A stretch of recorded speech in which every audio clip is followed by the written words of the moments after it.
here. We're gonna do another. Real talk. I have a great idea. I might even start. Should I tell you guys, or should I start the channel first and then tell you guys? It's a fantastic idea. It's a title name, or it's a brand name, and it's awesome. I'm not gonna tell you yet. I'm gonna make it first, and then I'm gonna show you guys. But it's dope. Hopefully we're live, or I didn't even check to see if we're actually live yet. I could have spieled for absolutely nothing. If you guys can hear me, I hope you're having a good evening. What's today? Today is Monday. A good moon day. It's nice to do some bedtime night stories under the moonlight for Moon Day. You know? Perfect. It's like we planned it out. But as per usual, I'll wait a couple minutes for you guys to come in. Let me do my my introduction spiel. Hello, I am Keith, man of letters. Back again to do some audiobook theater, some funness for you guys. Christian Larson, Your Forces and How to Use Them, has been an absolutely phenomenal body of work thus far, and I have learned a ton of things from it. Though it's weird, I read it and I feel like there's an epiphany every other paragraph, and then you ask me, hey, what was that chapter about? And I black out. It's weird. It's like a dream. You feel it and you understood the message, but to repeat it back exactly how it happened is a bit tough. But that's fine. Let's pull up our little text here. Slavi, I had three Amber Alerts tonight. A test Amber Alerts. That's crazy, and kind of heavy. So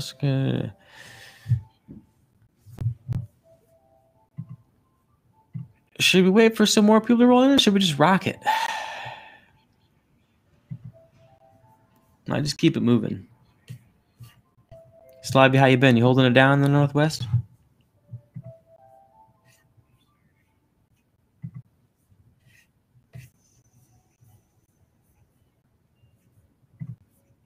Where's my...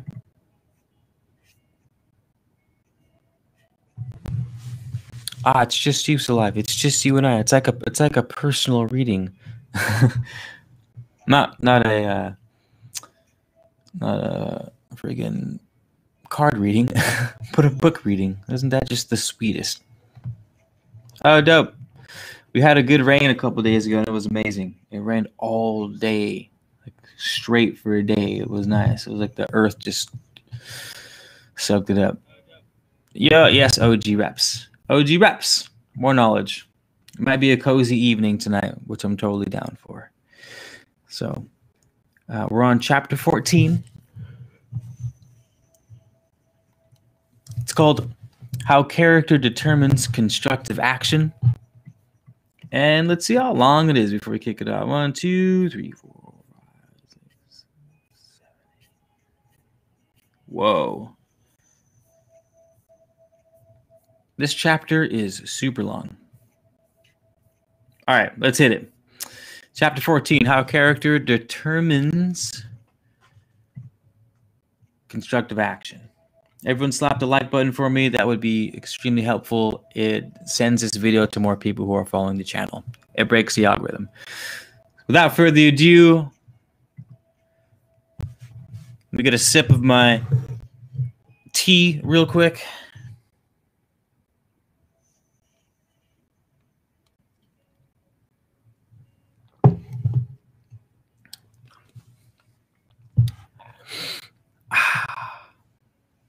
Nice. Okay. Chapter 14. How character determines constructive action.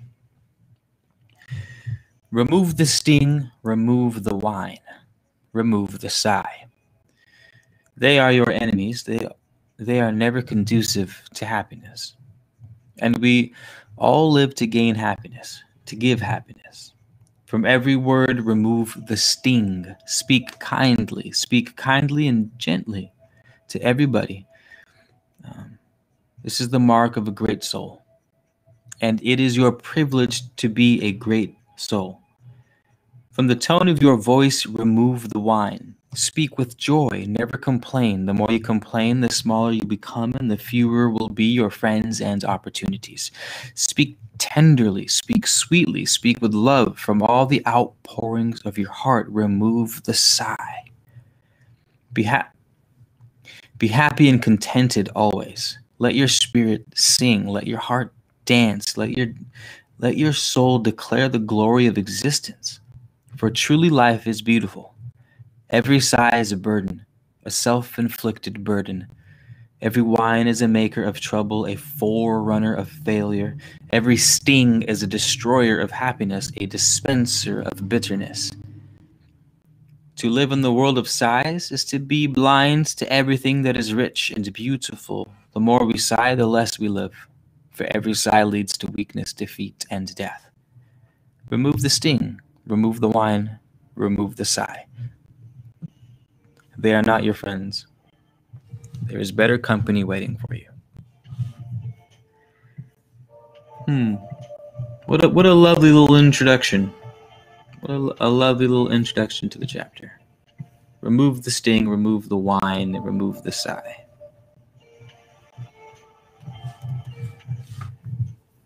I'm going to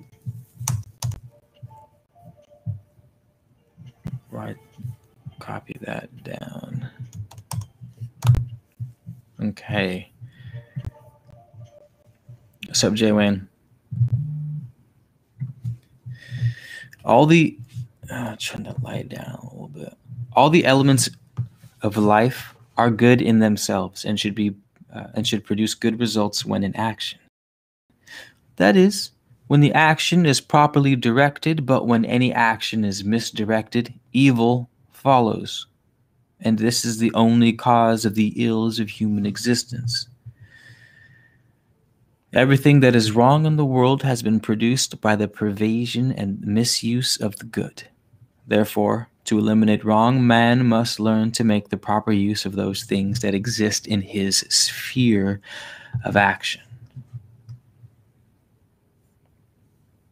The misuse of things comes either from ignorance or lack of character, or both. That person who does not understand the elements and the forces of the world in which they live will make many mistakes and will make the wrong use of nearly everything unless they are guided by instructions of those who understand. The leadership of great minds is therefore necessary to the welfare of the race, but this leadership is not sufficient. Guidance from great minds will help to a limited degree so long as the actions of the individual are simple. But when greater development is sought with its more complex actions, the individual must learn to master the laws of life for themselves. They can no longer depend upon others. Therefore, though the leadership of greater minds be necessary to the welfare of the race, it is also necessary for that leadership to be used, not for keeping the multitude in a state of simple-mindedness and dependentness, but promoting the intelligence of each individual until external guidance is needed no more. I'm going to read that whole sentence one more time because, by golly. Therefore, though the leadership of greater minds be necessary to the welfare of the race, it is also necessary for that leadership to be used not for keeping the multitude in a state of simple-mindedness and dependence, but for promoting the intelligence of each individual until external guidance is needed no more. The true purpose of the strong is to promote greater strength in the weak, and not to keep the weak in that state where they are at the mercy of the strong. Our united purpose should be to develop more great men and women, and to do everything possible to lead the many from dependence to independence. Each state of individual attainment is preceded by a childhood period, but this period should not be unnecessarily prolonged, nor will it be, when every strong mind seeks to develop strength in the weak instead of using the weakness of the weak for their own gain.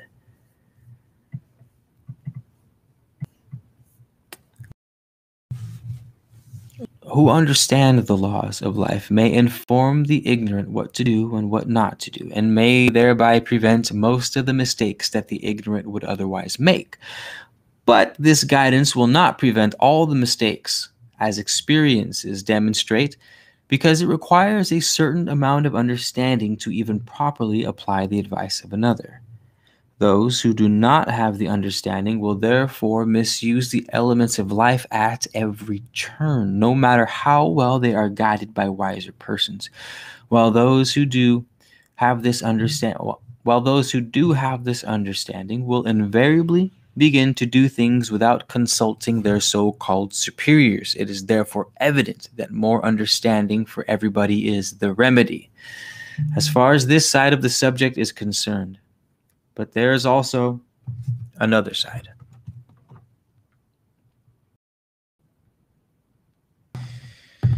A great many people go wrong because they do not know any better. To them, a better understanding of life is the path to emancipation. They will be made free when they know the truth. But the majority of those who go wrong do not know better. Then why do they go wrong? The cause is lack of character. When you fail to, I like this so far. I like they're just, I know it's I like it. I like that character is what we're discussing to solve the answer is what I'm getting at. When you fail to do what you want to do, your character is weak. The same is true when you preach one thing and practice another. When you fail to be as perfect, as good, or as ideal as you wish to be, or fail to accomplish what you think that you can accomplish, your character is at fault. It is the character that directs the action of the mind. It is the lack of character, or a weak character, that produces misdirections. And when you fail to accomplish what you feel you can accomplish, something is being misdirected. I feel directly attacked in that paragraph. I feel like that was a direct line to me. Shit. My bad, Christian Larson. Sorry about that. OG Raps 23. This one. There's a bunch. Check out my YouTube channel. Check out my book that I wrote, 7 Pillars. Check this out. I learned something new in the old... Oh, I didn't put the book on there. I can put little captions like boom, support, like squad support, patreon.com, Keith Garcia. See how official we are? Bada bing, bada boom. A little bit of this action. Take your shoes off. Stay a while. Or I should have done say a while and listen. Maybe I'll do that one. Anywho. Shall we proceed? What you feel that you can do, that you have the power. What you feel that you can do, that you have the power to do. Oh, that was a weird, very weird written sentence. My bad. He says, what you feel that you can do, that you have the power to do. He should have put a comma in there. Therefore, when you fail to do it, some of the powers of your being are being misdirected. To be influenced to do what you would not do if you were normal means that your character is weak. And to be affected by surroundings, events, circumstances, and conditions against your will indicates the same deficiency. A strong character is never influenced against their will. They are never disturbed by anything, never become upset, offended, or depressed. No one can insult them because they are above small states of mind and stronger than those things that may tend to produce small states of mind. All mental tendencies that are antagonistic, critical, or resisting indicate a deficiency in character. The desire to criticize becomes less and less as the character is developed. It is the mark of a fine character. It is the mark of a fine character. Never to be critical and to mention, but rarely, the faults of others. A strong character does not resist evil, but uses their strength in building the good.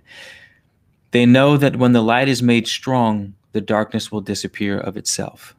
A strong character has no fear, never worries, and never becomes discouraged. If you are in the hands of worry, your character needs development. The same is true if you have a tendency to submit to fate, aka going with the flow all the time. So, this is another good one, you guys. I hope you're letting it sink in. Give in to adversity, give up in the midst of difficulties, or surrender to failure or wrong.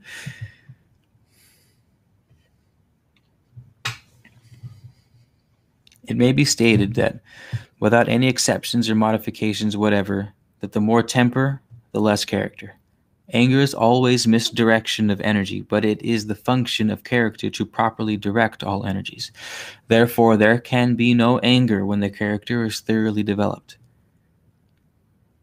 The mind that changes easily, that is readily carried away by every new attention that may appear, and that does not retain a well-balanced attitude on any subject lacks character.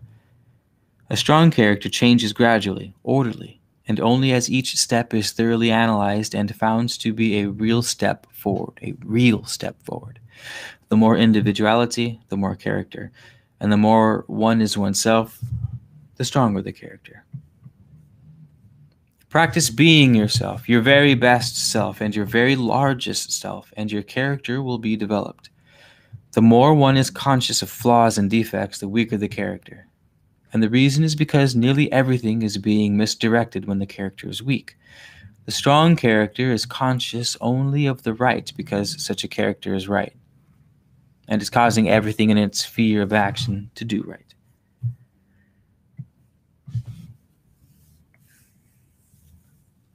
I can hear the neighbor revving up to peel out, so I'm trying to pause before I get some screeching tires in the background.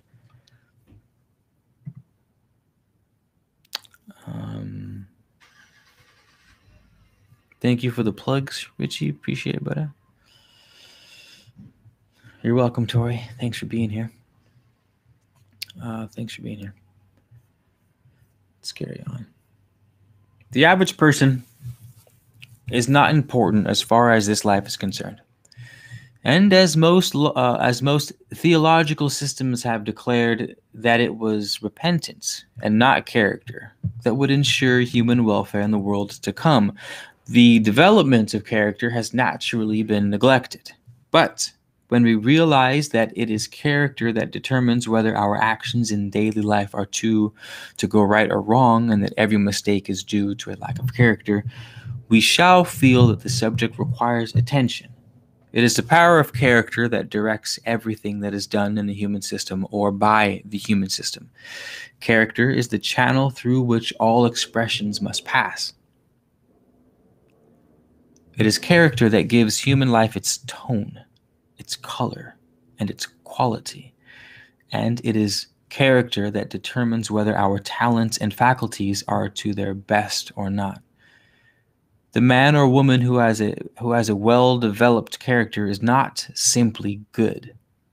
They are good for something because they have the power to turn all their energies to good account.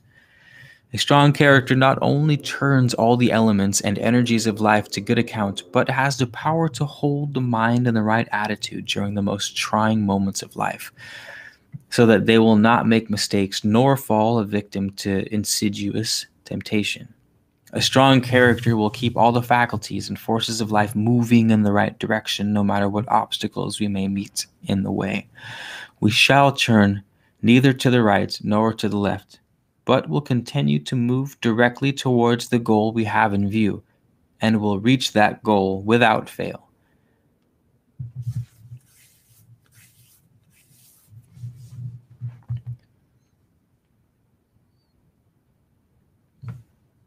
Alchemy? Anyone? Alchemy?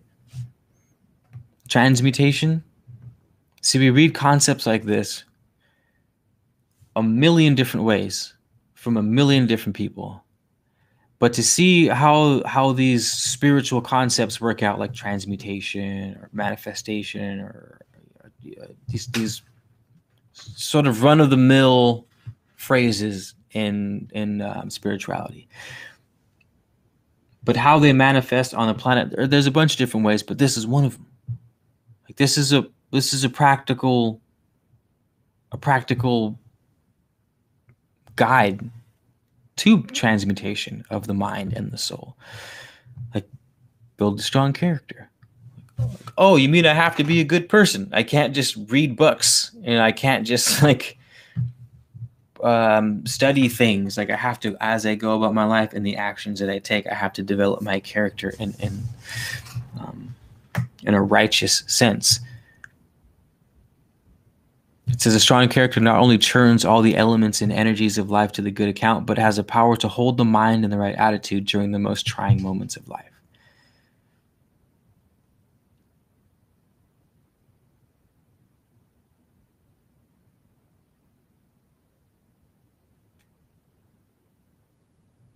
Yeah. Doing the things that we want to do. That was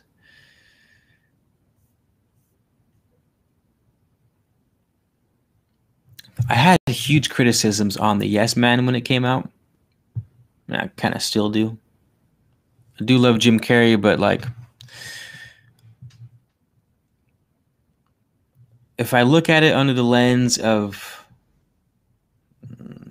if I may get slightly political and like conspiracy theorist, if I were to look at things through our sort of lens of who runs the world and the information that comes down from the top to the bottom and how useless and anti-growth that information can be coming from the top down, and knowing how they program the masses through media, all forms of it, internet, movies, music, magazines, books, all of it, curriculums. And then I see Yes Man, and I'm like, great. Exactly what we need is another generation full of people who just agree to everything, who let everything happen, who just people are like, we're gonna tax the hell out of you. Like, yeah, all right, sure, sounds like a great idea. Yeah, sure, death and taxes.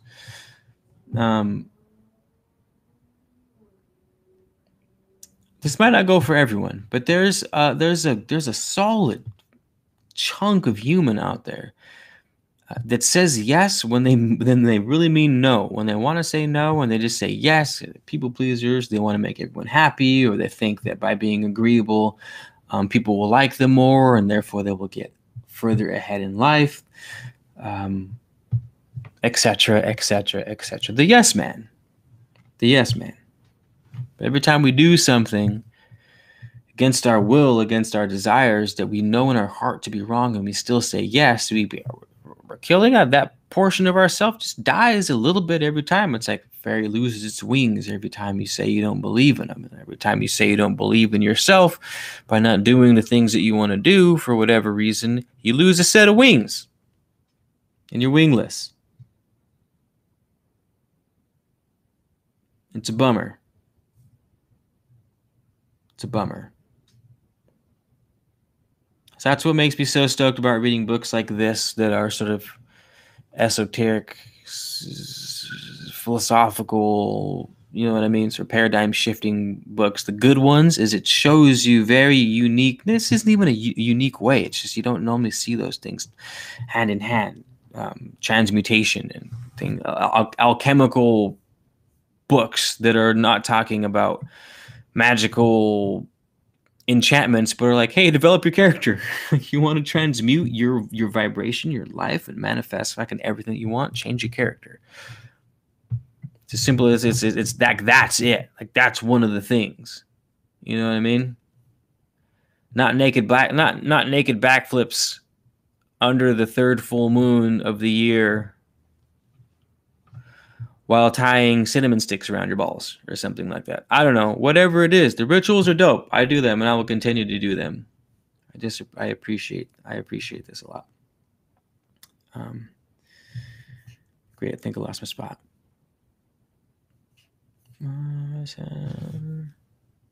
Oh man, talk amongst yourselves. Give me a second.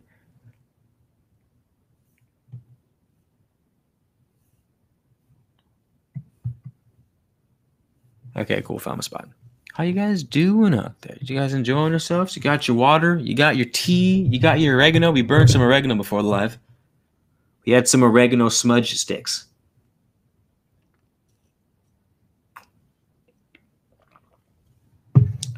That's what we did before the live. We packed it, we rolled up the oregano, and we burnt it. And cleansed the space.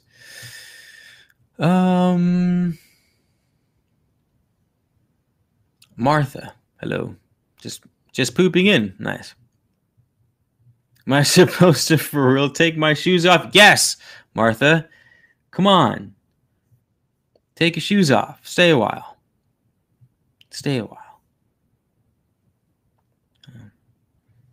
Thank you for filling her in, though. Or him in. Her in. Salabi. Appreciate that. Okay, let's carry on. Ahem. Ahem. Thousands of people resolve every year to press on to higher attainments and greater achievements. They begin very well, but before long they are turned off the track. They are misled or switched off by counter attractions. They have not the character to keep right on until they have accomplished what they originally set out to do. True, it is sometimes wisdom to change one's plans. But it is only lack of character to change one's plans without reason, simply because there is a change of circumstance. Ooh. To change with every circumstance is to drift with the stream of circumstance, and those who drift can only live the life of a log. They will be victim of every external change that they may meet. They will control little or nothing and will accomplish little or nothing. We all can develop the power to control circumstances, or rather to cause all the circumstances to work with us and for us in the promotion of the purpose we have in view. And this power is character. Never permit circumstances to change your plans, but give so much character to your plans that they will change circumstances. Ooh, how many times I gotta say it? We want to be the cause, not the effect. We're talking law of rhythm right here. Player. Right? You can't switch. You can't stop the swing. You can't stop the karma. If you're free of your choices, but you're not free of your consequences of those choices. What we're saying here is you can be the cause or you can be the effect. You got to be one of them. You can be either one you want, but as long as it's a conscious decision to be one or the other, you're good. Give so much character to the current of your work that all things will be drawn into that current vortex. And that which at first was but a tiny rivulet will thus be swelled into a mighty, majestic stream. When the various forces of the system are properly directed and properly employed, the development of the entire mentality will be promoted. And this means greatness. The power that directs the forces of the system is character.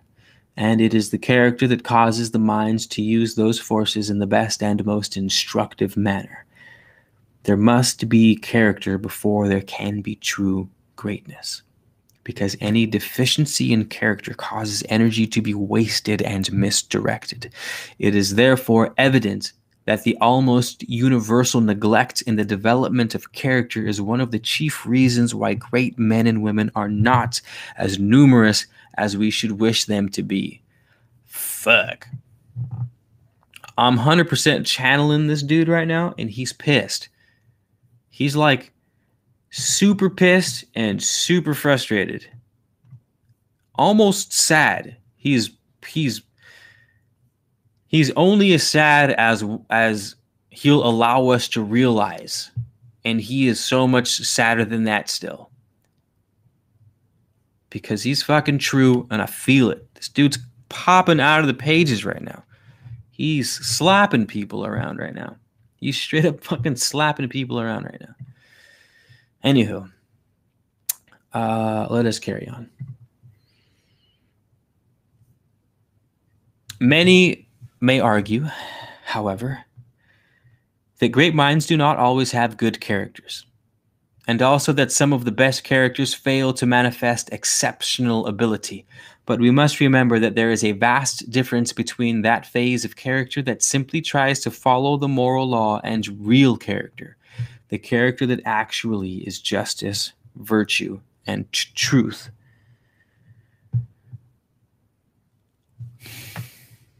Going to read that again. But we must remember that there is a vast difference between that phase of character that simply tries to follow the moral law and real character. Real character.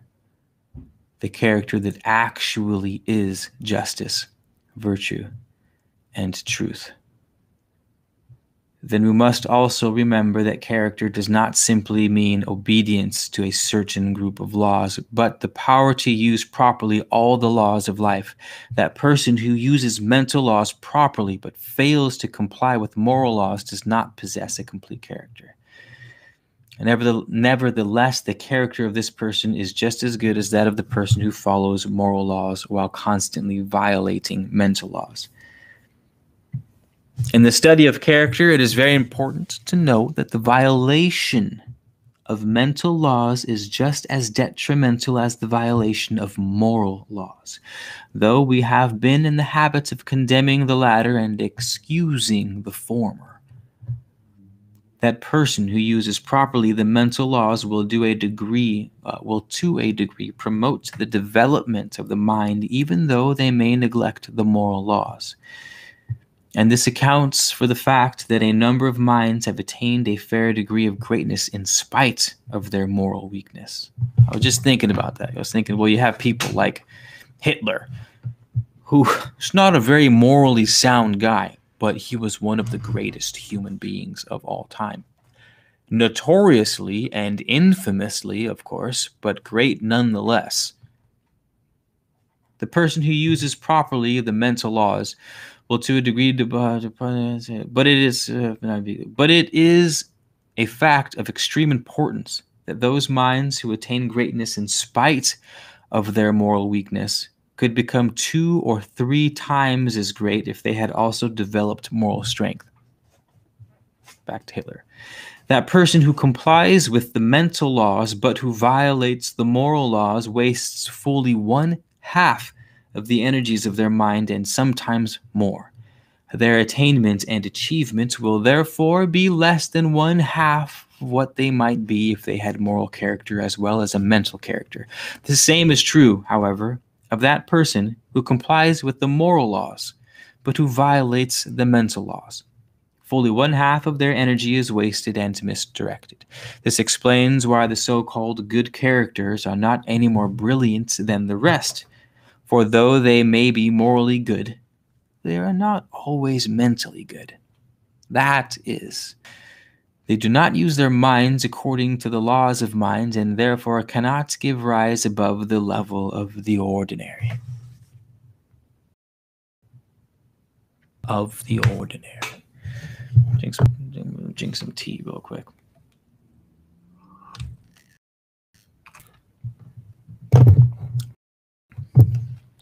The true character tries to turn all the energies of the system into the best and most constructive channels.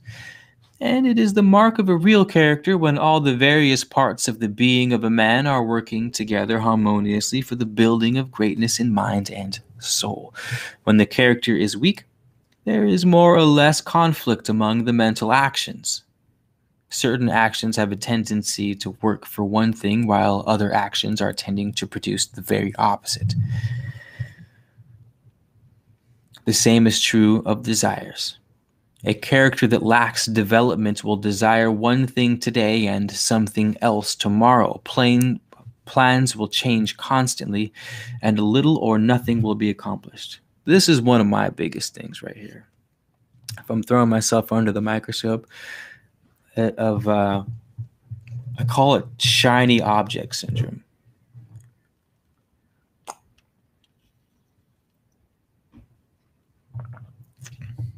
It's a really bad habit of mine. But I don't want your sympathy. I'm not like trying to be like vulnerable or anything like that. All I'm saying is or what's noteworthy about it is I haven't decided whether or not it's good or bad that I have shiny object syndrome, because it means I'm really good at a lot of fucking things because I'm really interested in a lot of fucking things. Like I'm genuinely stoked on a lot of things.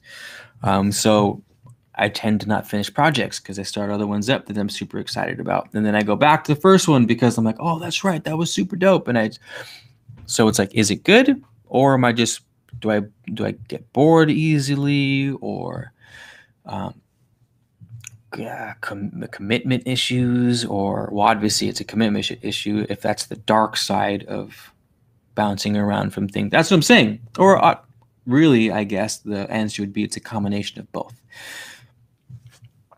Point of that whole musing was what we're about to read right now, because now if you guys have shiny object syndrome like I do, we can start to see how much of it is the lighter side of the scale and you just got love for a lot of shit, or how far, or you might be leaning to the dark side of the scale, which is commitment issues, shiny object syndrome in the negative sense of it, or lack of, to get into right now. So take notes. Take notes.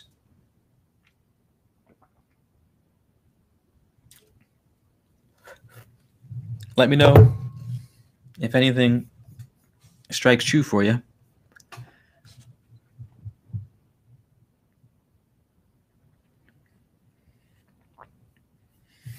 All right. Well, where'd we go? Let me see.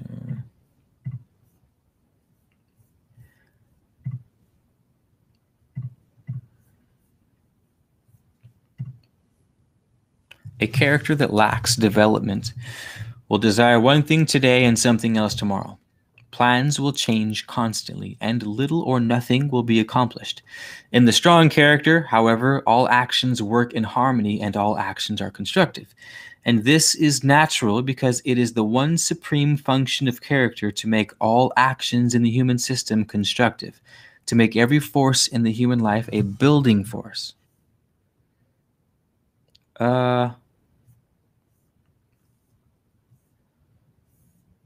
Oh, whoops. I guess 14 was already done. It was only 5 pages. That was it. Sorry, I usually build up the last paragraph all epic and I end it proper, but that was the last paragraph. Maybe that's why I felt so called to give that spiel. I'm gonna read the whole last paragraph one more time just so I can give it some epicness. Maybe we'll put music on in the background too. It says, the true character tries to turn all the energies of the system into the best and most constructive channels. And it is the mark of a real character when all the various parts of the human man are working together harmoniously for the building of greatness in mind and soul. When the character is weak, there is more or less conflict among the mental actions. Certain actions have a tendency to work for one thing while other actions are tending to produce the very opposite. The same is true for desires. A character that lacks development will desire one thing else tomorrow.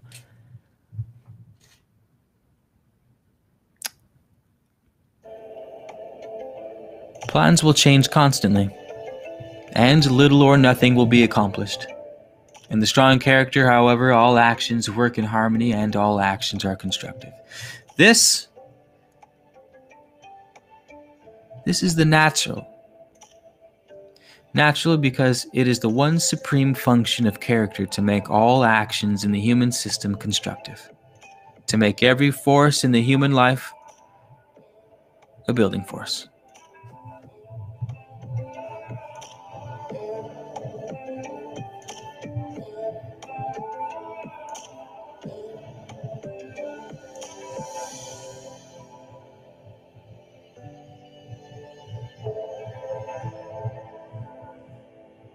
Nice.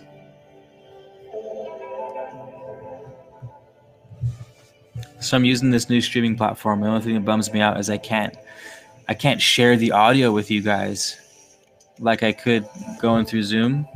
which means you have to hear it through my speakers through the microphone, which sucks in comparison to just hearing it straight through your computer. Maybe I'll be able. I can do things for that, but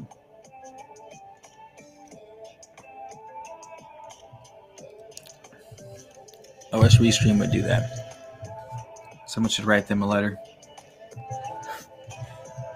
Did you guys enjoy the book, character building, or the book? Did you enjoy the chapter? Did you enjoy the chapter? It was nice, right?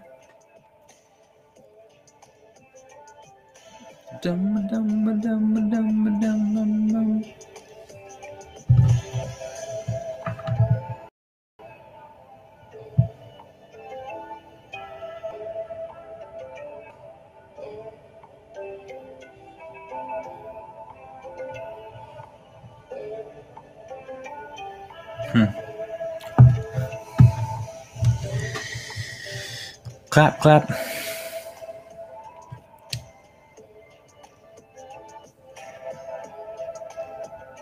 hope you guys are having a good Monday night, a good moon day, right? Thanks, Soljaya. Thanks, Richie. Appreciate it. The Goddess Life 360. There was, I don't know if you guys have, the man gets a lot of heat and criticism. His name is Jordan Peterson. But he said one thing, or he was actually criticized heavily on one thing. But I was all about it. He said, never say anything that makes you weak. And he was interviewing this British lady, and basically what she was getting at was what's wrong with being weak. You know, you can't be a weak person. Like, you have to always be strong. So it was sort of like he was being too much, like overly masculine, overly aggressive. And he said it's more so when we speak things that completely contradict, who we are or who we want to be. When we lie in one way or another. And it's sort of, he didn't say this, I'm saying this, but that lie sort of takes us, it creates a sort of dissonance. When you have music, you play a chord, you play 3 notes. So if you play C major, you play C, B, G. C, E, G, give you your C major chord, I think. And it's 3 chords, and they're in harmony. You play them together, and they sound beautiful. It's a C chord.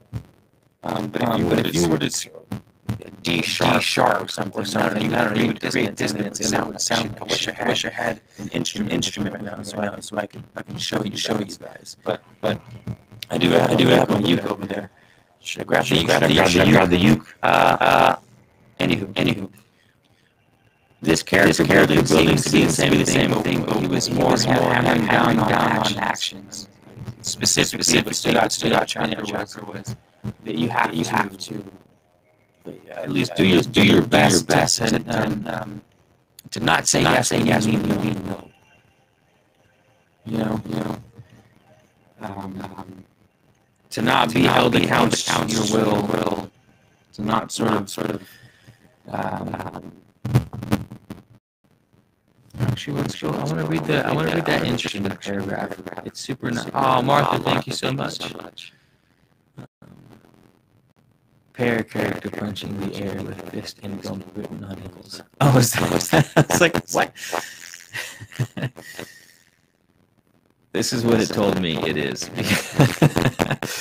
Thank you, Martha, so much for keeping her name up there for a second. I'm going to read the beginning of this. Now that we have some context, it says, remove the sting, remove the whine, remove the sigh. They are your enemies. They are never conducive to happiness, and we all live to gain happiness, to give happiness. From every word, remove the sting. Speak kindly and gently to everybody is the mark of a great soul. And it is your privilege to be a great soul. From the tone of your voice, remove the whine. Speak with joy. Never complain. The more you complain, the smaller you become, and the fewer will be your friends and opportunities. Speak tenderly. Speak sweetly. Speak with love From all the outpourings of your heart, remove the sigh. Be happy and contented always. Let your spirit sing. Let your heart dance. Let your soul declare the glory of existence, for truly life is beautiful. Every sigh is a burden, a self-inflicted burden. Every whine is a maker of trouble, a forerunner of failure. Every sting is a destroyer of happiness, a dispenser of bitterness. To live in the world of sighs is to be blind to everything that is rich and beautiful. The more we sigh, the less we live, for every sigh leads to weakness, defeat, and death. Remove the sting, remove the whine, remove the sigh. They are not your friends. There's better company waiting for you. I noticed that he says there's better company waiting for you. Not that the whine and the sigh and the sting are bad and that there's good, just better. I like to say that a lot too. I just like to say that's why I'm always saying we gotta decide what's useful for us. Because what's useful for us is not good or bad. What's useful depends on what we need and when in the space-time continuum do we need it. Like, do I need it now? Yes, then it's useful. Do I no longer need it? No. Okay, then it's not useful. I guess the criticism you could make is that sort of you don't want to ignore the negative emotions because they're signs. So I guess take what he's saying with a grain of salt. But again, what's most important is to simply acknowledge the darkness. Give it a good old tip of the hat. Like, look, you're looking at death and you go, "Hey there, death. Nice to see you. How you been? It's been a while. It's been a while, death." But then to focus on life, like, "All right, buddy, it was nice. Hey, cool. I got shit to do though." You're not fighting the darkness. You're growing the light, because when the light is bright enough, the darkness diminishes in and of itself anyways. So why not just focus on the light? Yeah.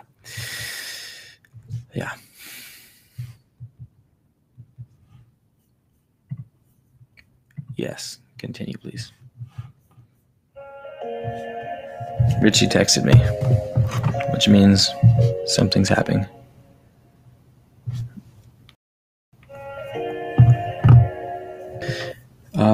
Microphone sounding buggy. I will take it. Give me a sec. I'm not sure.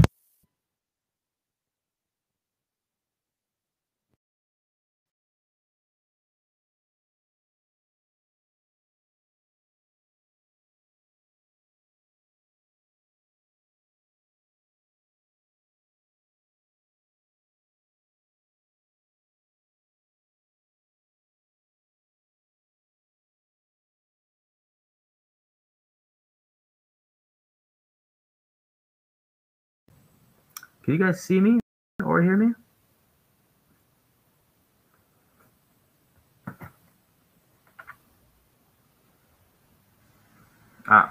We're back. We're back again.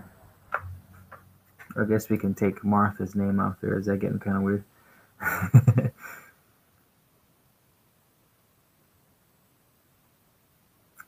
Sweet. Like a weird robot. I'm not sure what happened there. I don't know. Maybe I'm just a weird, kind of trippy. Maybe I'm a fuzzy sounding, kind of trippy mushroom, and that's just how I roll. Alien. Maybe I'm just a weird robot, fuzzy sounding, kind of trippy, weird robot. That's what I meant to say. Did I do that in order? That's why the audio went out, you guys. My bad. Because I'm actually a weird robot.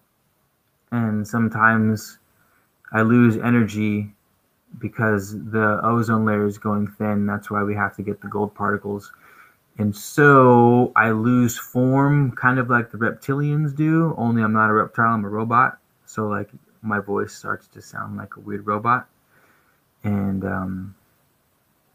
I blame it on audio issues and stuff like that. But in reality, I'm just a weird robot. A weird alien robot.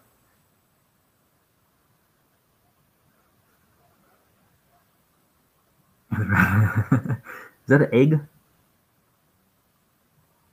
Egg? What is that? Oh no, it's a bird. Oh, Thoth alien? Is that a Thoth alien? Looks like the Thoth bird, kind of. Anywho, thanks you guys for chilling and hanging. It seems like we're done for the night. Speak now, forever hold your peace. You guys have anything you would like to say? Namaste, Prasana Data. And 99% of the words are coming from Christian Larson, to be fair. For at least for tonight's show. We'll be back to read some more stuff. Probably thinking tomorrow sounds nice. We're almost done with this book. Really enjoying it. It's just a breath of fresh air, but also deep. That one felt like a personal attack most of the time. Clearly, it was. Clearly, I struggle with character building tactics, according to Christian Larson, but it's fine. That's why we read stuff like this. To shine light on the things that have been staying hidden. To stay a while and to listen. As Deckard Cain would say. Now, there's my Etsy. There's oh my god, the website. Hold on, you could support at the Patreon. Would be wonderful.